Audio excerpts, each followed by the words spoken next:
MLC కవితని party నుంచి బహిష్కరించారు కదా, దానిపైన మీరు ఏమంటారు, మీ ఒపీనియన్? చూడు, కేసీఆర్ దగ్గర బిడ్డైనా కొడుకైనా ఎవరైనా అంతే, పార్టీని ధిక్కరిస్తే సస్పెండ్ చేయవలసిందే, సెకండ్ ఆప్షన్ లేదు.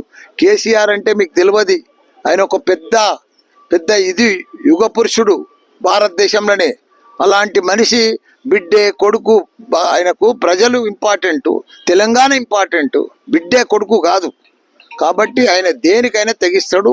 అలాంటి మనిషి మనకు దొరకడమే, కేసీఆర్ లాంటి దొరకడమే మన అదృష్టం. అంటే కాళేశ్వరం అంశంలో అరే కాళేశ్వరం లేదు, ఏం లేదయా. నువ్వు 3 లక్షల మెట్రిక్ టన్నుల ధాన్యం పండించిన ఘనత కేసీఆర్ దయా.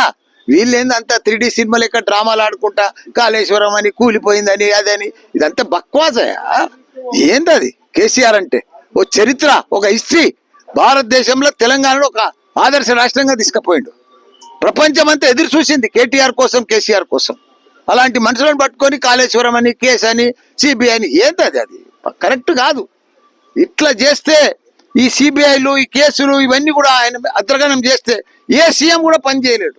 అంత గొప్ప సీఎంను పట్టుకొని ప్రపంచంలోనే ఎత్తైన ప్రాజెక్టు, లిఫ్ట్ ఇరిగేషన్ ప్రాజెక్టు కడితే దాంట్లో ఒక రెండు పిల్లలు పోతే కుంగిపోతే ఉంటున్నా. ఇంత పెద్ద వర్షాలకు ఎట్లుంది అది? కాళేశ్వరం కుంగిపోయిందా, కూలిపోయిందా?